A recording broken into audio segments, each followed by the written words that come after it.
a nosotros a vivir en el tiempo de manera correcta. Si estamos en el tiempo del fin, nuestra preparación debe ser aún mayor. Y número 3, la Biblia es un tesoro. Cada texto de la Biblia me trae una enseñanza que debo aplicarla a mi vida. A través de ejemplos, a través de historias, Dios me enseña cuál es el plan que tiene para mi vida. Vamos a abrir la Biblia y hoy vamos a hablar sobre un capítulo muy interesante. A prueba de fuego. Hay una película incluso, ¿verdad? Con este título. A prueba de fuego. ¿Hasta dónde eres capaz de ser fiel a Dios? Hay muchas personas que, como en el matrimonio frente a un altar se promete estar en la salud y en la enfermedad, en la riqueza, en la pobreza, hasta que la muerte los separe. Una persona que acepta a Cristo el momento que toma una decisión de aceptar a Jesús y de demostrarlo a través de un bautismo, lo que está diciendo es igual que en el matrimonio. Yo voy a estar contigo en las crisis y también en los días buenos, en los días malos como en los días gloriosos. Voy a estar en la prueba o en la abundancia. Yo voy a estar siempre con Jesús. Pero ustedes han visto que gran parte de los matrimonios se quiebran porque el hombre o la mujer no está dispuesto a cumplir con su promesa. En la vida cristiana ocurre lo mismo. Nosotros parece que prometemos en un momento de emoción amar a Jesús, pero cuando llega la crisis, una crisis revela quién eres y a quién tienes. Me acuerdo de la historia de Job. Job tuvo una crisis completa. Perdió a sus hijos, perdió sus riquezas, perdió todo en un solo día. Pero no solamente fue Job, también fue su esposa. Solo que, aunque los dos pasaron la misma crisis, uno dio gloria a Dios y la otra maldijo a Dios. Los dos sufrieron igual. Los dos pasaron por los mismos problemas. Pero uno reveló a quién tenía en el corazón. Y la otra también. Entonces, en las pruebas, en las dificultades, ¿seguimos amando a Dios? ¿Seguimos declarando de que Él es nuestro Dios? Conozco tantos cristianos que ante el mínimo detalle de la vida se alejan de Dios. Dicen, yo me alejo de Dios, me alejo de la iglesia, por culpa del líder, por culpa... Hoy vamos a ver una historia de una persona que llegó al límite de probar su fe, aun cuando le amenazaron quitarle la vida. ¿Alguien te amenazó quitar la vida por seguir a la iglesia?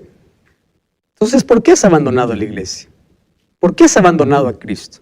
¿Por qué has abandonado tu fe? ¿Hasta dónde has sido capaz de poder revelar cuánto amas a Jesús? ¿Sabes que cuando nosotros pasamos por el fuego de la vida, tenemos dos reacciones? La primera es como el oro. El oro cuando pasa por el fuego, brilla. Y la segunda es como un palo de leña. Un palo de leña cuando colocas al fuego, se hace cenizas. Entonces te pregunto, cuando vienen las aflicciones, los problemas, las críticas, las burlas, cuando venga la crisis a tu vida, ¿tu fe cómo está? ¿Como el oro puro o como un palo de leña?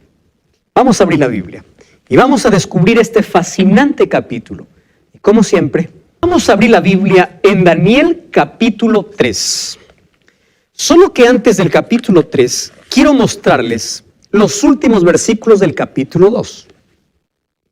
Daniel capítulo 2, allí el versículo 47, miren lo que dice el rey más poderoso de ese tiempo. Dice así, el rey habló a Daniel y dijo, ¿qué cosa dijo? Ciertamente, vuestro Dios es Dios de dioses, Señor de los reyes, que revela misterios, pues pudiste revelar este misterio. Entonces el rey engrandeció a Daniel y le dio muchos honores, grandes dones, e hizo gobernador de toda la provincia de Babilonia, jefe supremo de todos los sabios. Y Daniel solicitó y obtuvo del rey que pusiera sobre los negocios de la provincia de Babilonia a sus amigos Sadrac, Mesac y Abednego. Y Daniel estaba donde dice, en la corte del rey. Ustedes imaginan al hombre más poderoso del mundo diciendo esto. Ese es el Dios. En otras palabras, ¿qué está diciendo? Yo ya quiero dejar mi idolatría porque su Dios es superior. ¿Cómo coloca al Dios de Daniel? Como el Dios soberano. ¿Cómo coloca a sus otros dioses? Como tan insignificantes. Tu Dios es el Dios de dioses. Es decir, aquí yo encuentro a un Nabucodonosor que reconoce a Dios. Y yo probablemente me atrevo a decir, wow, es un Nabucodonosor ya cristiano, ¿verdad? Ya aceptó a Jesús, ya aceptó a Dios. Entonces, amén, aleluya. Espera un momento. La historia no termina allí. Después de ensalzar al Dios de Daniel, ¿sabes cuántos años pasan?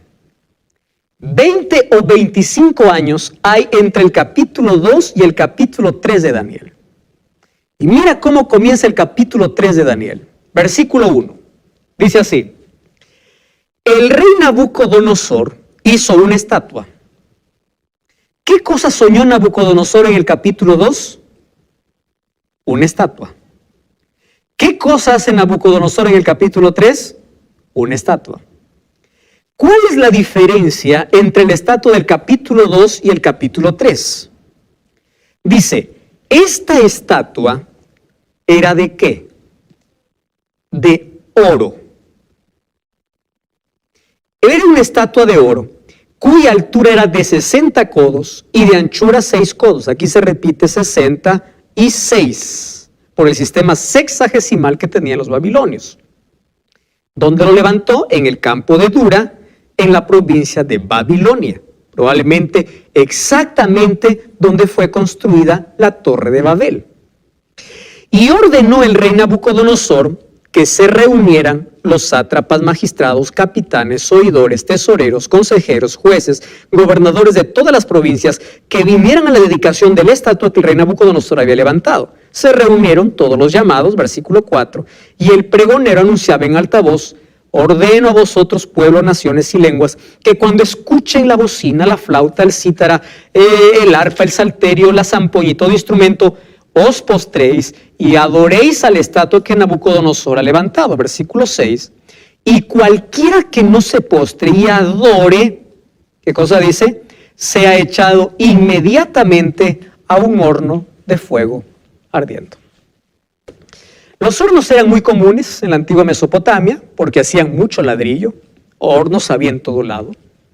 Nabucodonosor levanta una estatua en un valle plano, en un campo, donde se pueda divisar hasta lo más lejano, hasta todas las provincias y ciudades cercanas puedan ver aquella imagen que levanta. Ahora, viene una pregunta. ¿Cuál es la diferencia de la estatua del capítulo 2 y el capítulo 3? ¿Recuerdan ustedes? ¿Alguien quiere decir cuál es la diferencia entre las dos estatuas? ¿Recuerdan que la estatua del capítulo 2, cuántos metales tenía? 4 metales. Cabeza de oro, pecho de plata, vientre de bronce, piernas de hierro y pies de hierro mezclado con barro. ¿Y cómo es la estatua que levanta hoy Nabucodonosor? ¿Qué cosa dice? Él hace que toda la estatua sea de oro. Aquí viene la razón del asunto y por qué viene esta prueba ahora para los amigos de Daniel. Nabucodonosor en el capítulo 2 había comprendido que su reino pasaría. Ahora Nabucodonosor dice, ¿y si yo hago que mi reino sea para siempre?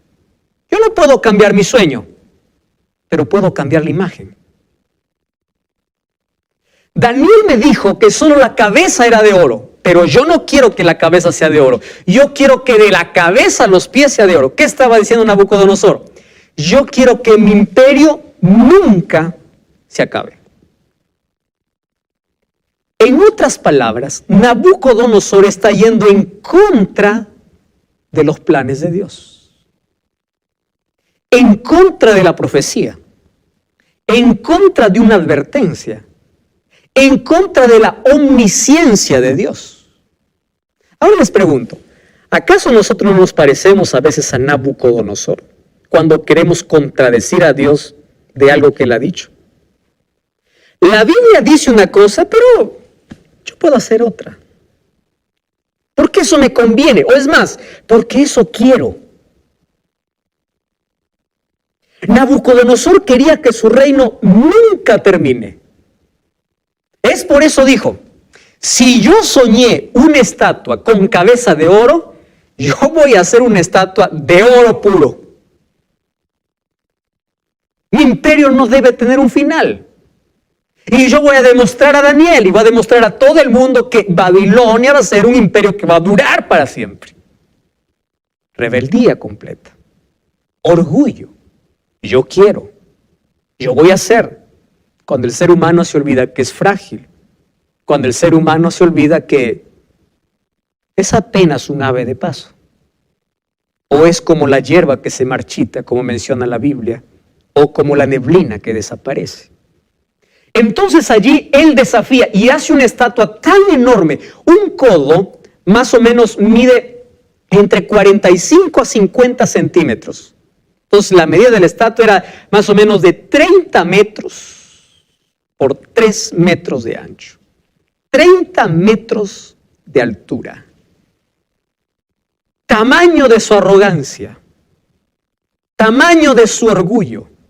Y él manda a traer a todos para que adoren esa estatua. Algunos dicen que la estatua que él mandó construir era la figura misma de Nabucodonosor. Es decir, él está reclamando adoración para él ¿a través de qué? A través de una imagen. Ojo con lo que estoy diciendo. Alguien siendo adorado mediante una imagen. Entonces él manda a todos, versículo 2, dice, manda un pregonero, todos los convidados, todas las autoridades, cuando escuchen, miren aquí la influencia de la música.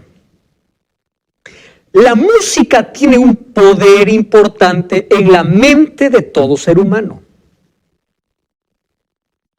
No cambia el ambiente cuando escuchamos música. La música tiene poder de que la letra puede entrar más fácil al cerebro. Qué bonito sería si a toda la Biblia lo hacemos música. Así la Biblia lo aprenderíamos de memoria. ¿Verdad? Ahora, la música aquí es usada para adoración. Ojo con esto.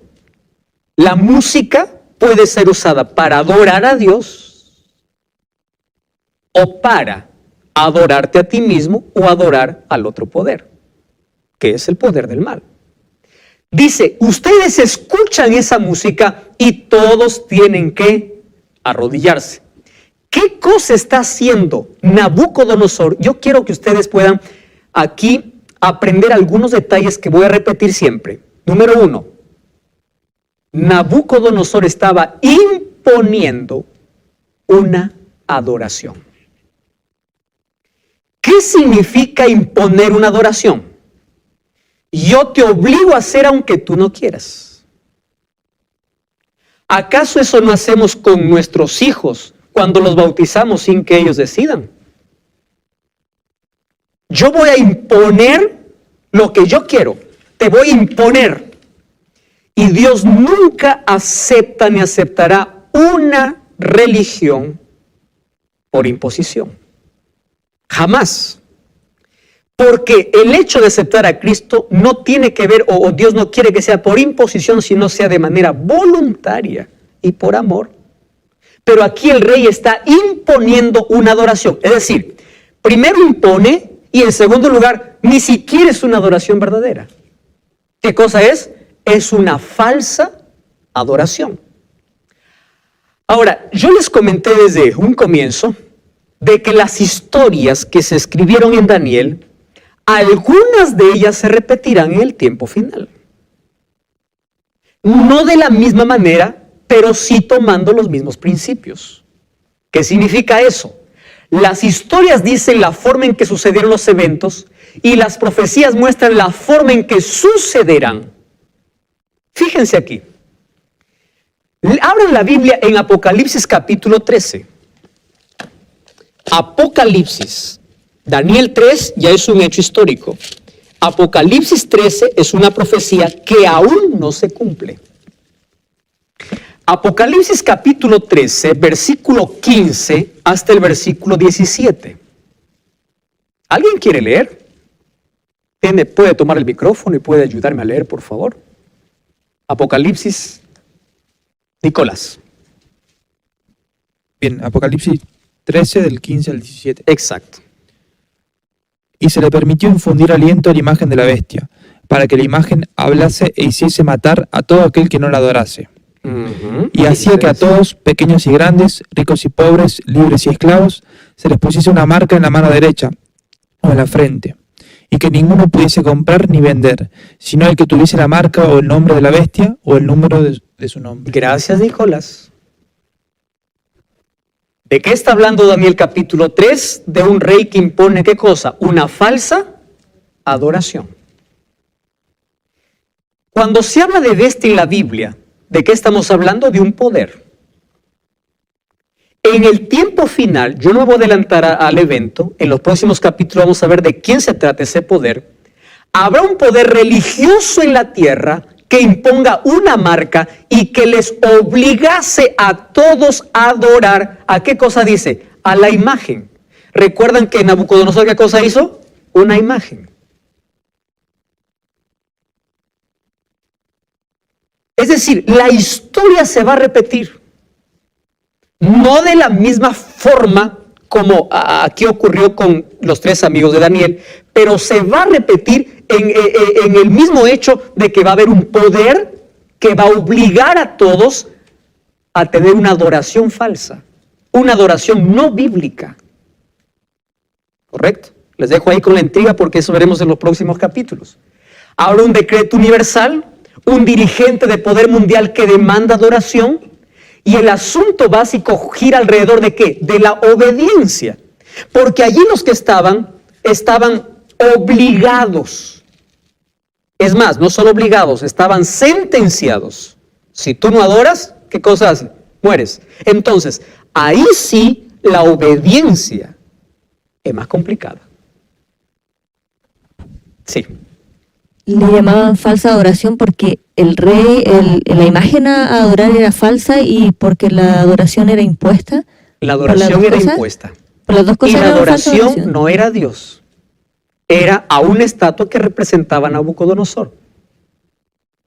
No estaba dirigida la adoración a Dios, sino a una imagen.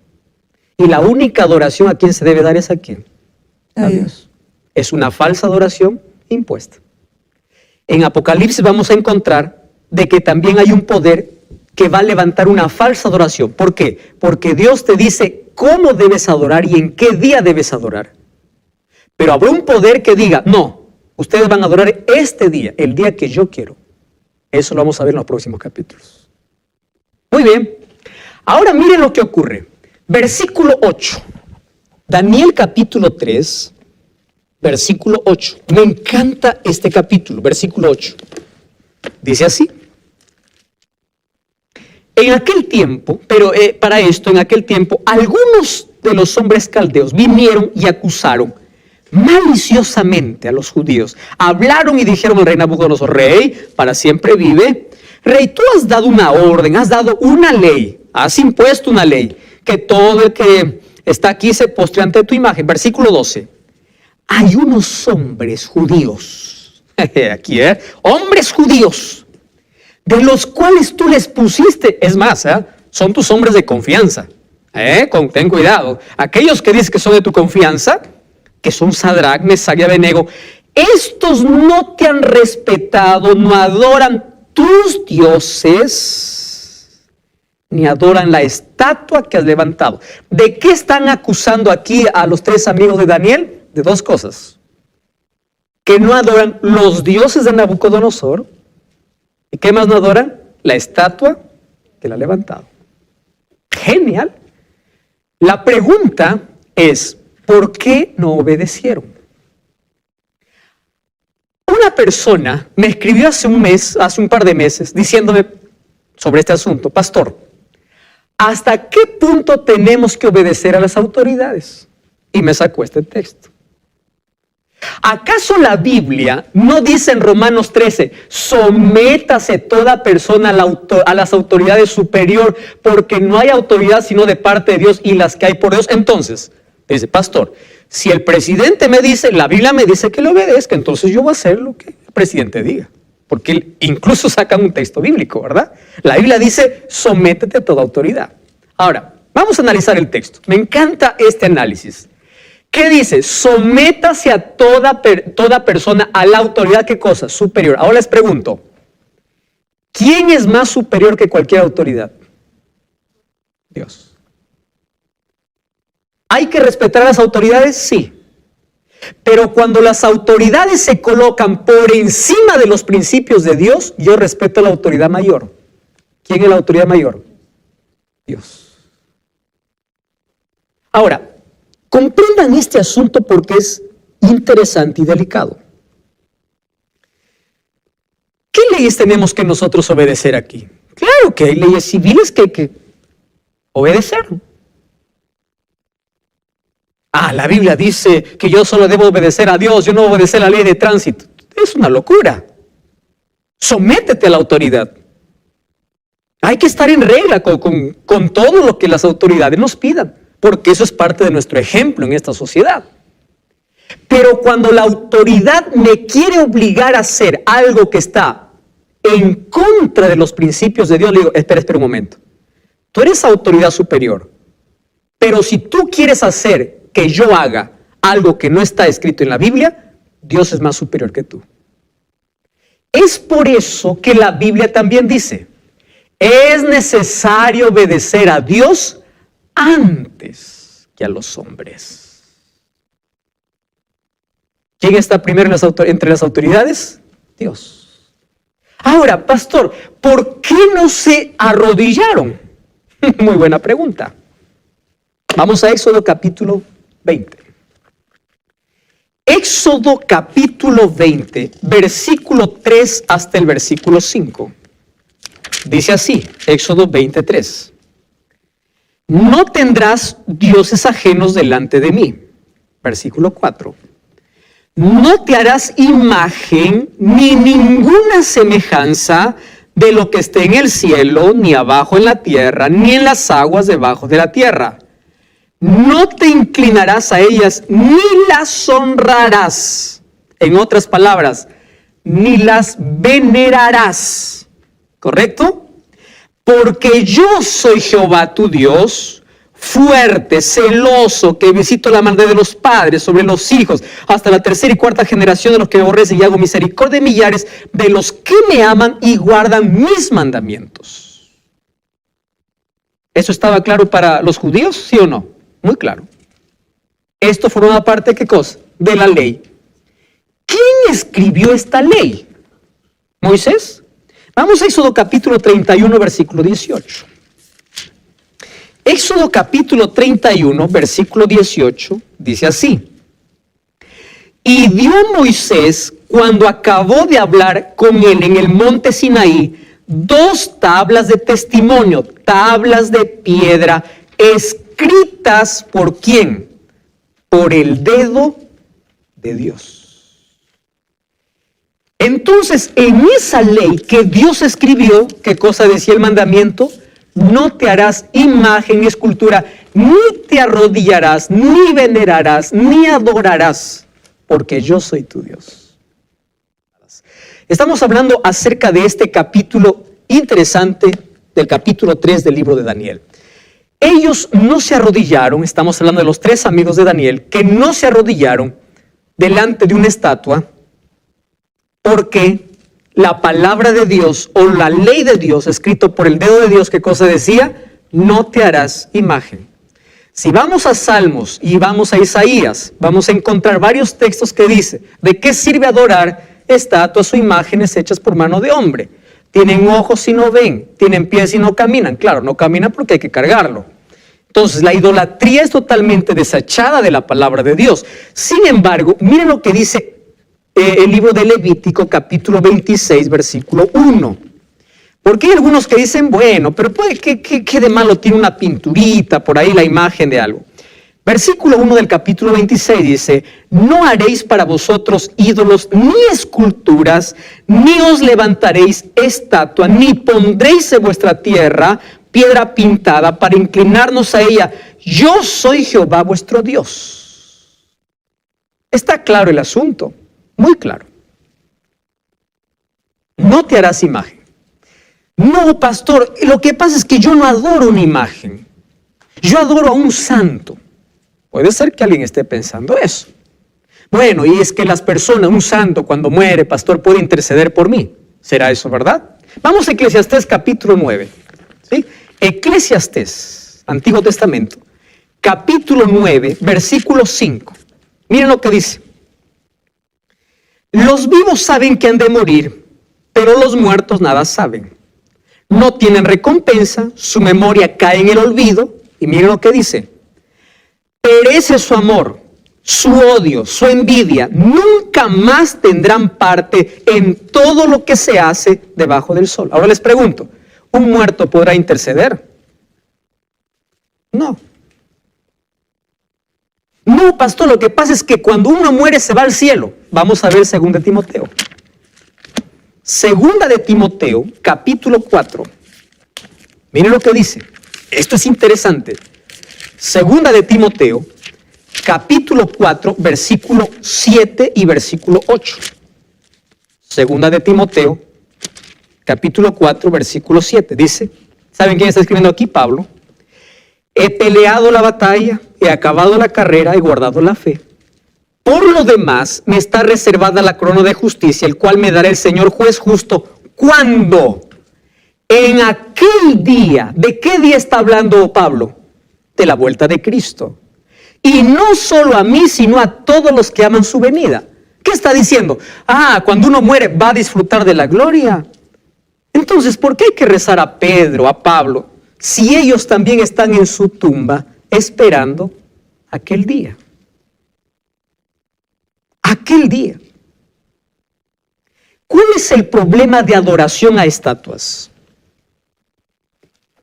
Una persona muy sincera me escribió hace unos días diciendo, pastor, usted está muy equivocado cuando habla de que nosotros adoramos estatuas.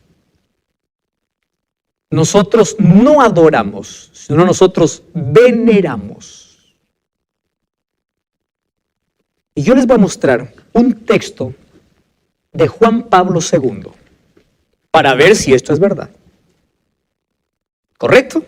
Miren, es un texto que yo no lo inventé. Está escrito en el libro Los íconos hablan de la historia del cristianismo. Dice así. Una misteriosa presencia del prototipo trascendente pareciera como si fuera transferida a la imagen sagrada. La contemplación devota de una imagen parece de esta manera como un sendero real de, ¿qué dice? De purificación. Esto no es veneración. Esto es adoración. De purificación del alma del creyente. Porque la misma imagen bendecida por un sacerdote puede en cierto sentido ser considerado un canal de gracia divina. ¿Y dónde queda 1 Timoteo? Que el único canal de gracia divina es Cristo. Jesús dijo, yo soy el camino, la verdad y la vida. Hechos 4:12 dice, en ninguno otro hay salvación. La única gracia divina que yo recibo es de Cristo, no de una imagen. Ahora entienden que esto no se trata de una veneración, sino de adoración. Correcto. Vamos a continuar con la historia. Nabucodonosor, cuando escucha esto, empieza a llamar ¿a quién? A los tres. Y miren, aquí hay algo bueno en Nabucodonosor.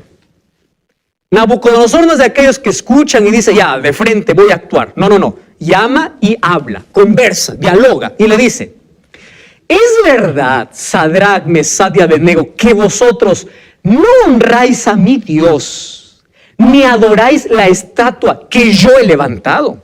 ¿Es verdad lo que ustedes están haciendo eso? Muy bien, dice, vamos a llegar a un acuerdo. Ustedes saben que el mayor negociador es el diablo. Al diablo le gusta negociar. ¿Saben cuál es su negocio? Dice, mira, yo no te quiero en la iglesia. Ah, pero si tú quieres ir, está bien. Vamos a hacer un negocio. Ándate a la iglesia, pero en tu casa vive como quieras. Un buen negocio. Al diablo le gusta negociar. Está bien.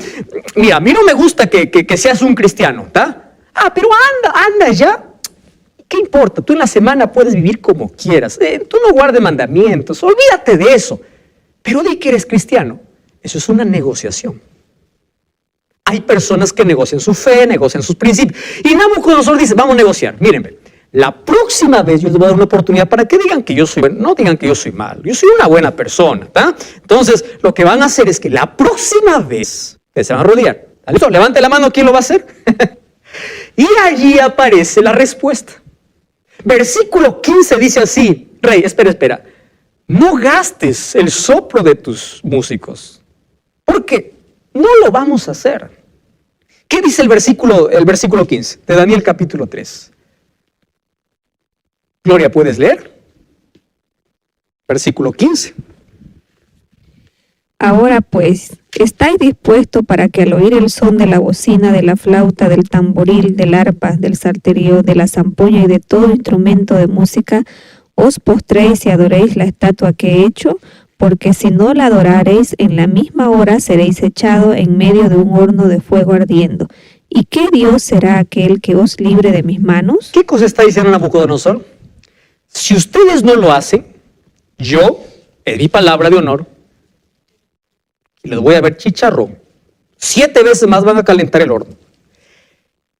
Miren la pregunta que le hace.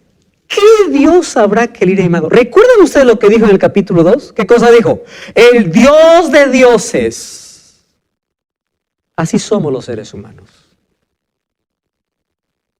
Reconocemos en momento y luego nuestro orgullo termina por encima de nuestro reconocimiento a Dios. ¿Qué Dios? Y el versículo 16, ¿puedes, ¿qué versículo leíste? 15, muy bien, versículo 15. Versículo 16, wow. Sadrach, Mesach y Abednego respondieron al rey diciendo, no es necesario que te respondamos. ¿Sabes, Nabucodonosor? Nuestra decisión está tomada. Nuestro Dios a quien servimos puede librarnos del horno de tus manos. Versículo 18. Y si no, has de saber, oh rey, que no serviremos a tus dioses, ni nos arrodillaremos delante de tu estatua. Presten atención, porque para mí este es el texto más fuerte. ¿Saben lo que están diciendo estos muchachos? Así. Dios nos puede librar, pero si no lo hace, yo seguiré siendo fiel. Queridos, eso es fidelidad a prueba de fuego. Hay personas que dicen, ¿y Dios por qué no me libró? Tantas personas con solo preguntas, pero nunca demuestran su fe. Hay tantos cristianos en este mundo que solo están esperando milagros. Muchos incluso hasta quieren chantajear a Dios diciendo, si tú no haces este milagro no te sirvo. Muchos abandonan la fe porque su oración no es respondida. Estos jóvenes dijeron, aun si Dios no quiere en su soberanía, nosotros moriremos siendo fieles. Esto es fidelidad. Esto es aceptar la soberanía de Dios. Dios puede hacerlo. Y si no lo hace, yo sigo creyendo en ese Dios. Pastor, ¿por qué hay tanta tragedia? ¿Por qué mi hijo murió? Dios pudo haberlo librado del accidente. Dios pudo haberlo librado. Pero si no lo libró, aún así, sigue siendo fiel a Dios. Pastor, Dios pudo evitar que pueda perder mi trabajo. Lo pudo evitar. Pero si no lo hizo, aún así sigue siendo fiel a Dios. Esto es lo que me enseña aquí los 3 amigos de Daniel. Estaban allí. Esto es una decisión que no lo tomaron en ese momento. Ellos en su casa oraron y se pusieron en manos de Dios y dijeron, Señor, vamos a probar nuestra fe. ¿Saben una cosa? Un cristiano tiene que estar preparado, no en la hora de la prueba, sino antes que venga la prueba. Y la preparación es a través del estudio de la Biblia. Una persona que espera la prueba para enfrentarla, no va a soportar. Una persona que se prepara para enfrentar la prueba, va a salir victorioso de la prueba. Estos hombres tomaron la decisión en su casa, fueron preparados. Por eso le dijeron, mira Daniel, Nabucodonosor, no necesitas darnos oportunidad. Porque la decisión está hecha. Queridos, hay decisiones que no deben esperar. Y es la decisión cuando elegimos por Jesús. Esa es la decisión que no podemos esperar. Nabucodonosor se llenó de ira, demudó su aspecto de su rostro. ¿Y qué cosa sucedió? Los echó. Ahora fíjense, si nosotros comparamos Daniel 3 con Apocalipsis 13, vamos a encontrar la misma similitud. Por ejemplo, Daniel 3 habla de un soberano poderoso. Apocalipsis 13 habla de un soberano. Daniel 3 habla de una imagen falsa, Apocalipsis también. Daniel 3 habla de una adoración forzada, Apocalipsis también. De una unión de iglesia y Estado. ¿Qué cosa está haciendo Nabucodonosor? Está uniendo la política con la religión. Porque ¿qué cosa está buscando? Adoración. ¿Usando qué cosa? Sus poderes. ¿Eso no es unir la política con la religión? Eso ocurrirá muy pronto. Siguiente, habrá una pena de muerte. Y así como estos 3 muchachos, los hijos de Dios que guardan los mandamientos de Dios, tendrán que ser fieles en esa hora de prueba. ¿Qué sucedió con estos muchachos? Se fueron al horno. ¿Qué ocurrió en el horno? Nabucodonosor se espantó, dice el versículo 24 y 25, y dijo a los de su consejo, ¿no echaron 3? Yo veo 4. Y dice, y el aspecto del cuarto es semejante a ¿quién? Al Hijo de los dioses. Yo les pregunto, ¿quién estaba con estos 3 muchachos allí en el horno de fuego? Cristo. Pastor, ¿y dónde estaba Daniel? ¿Por qué habla solo de los 3 amigos?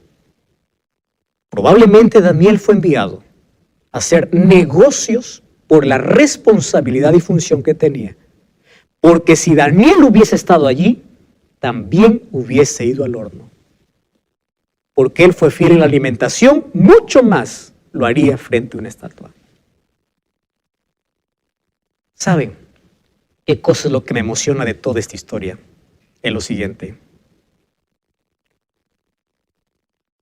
A veces Dios no nos va a evitar el horno de fuego. A veces vamos a entrar al horno de fuego. A veces el milagro no va a ocurrir antes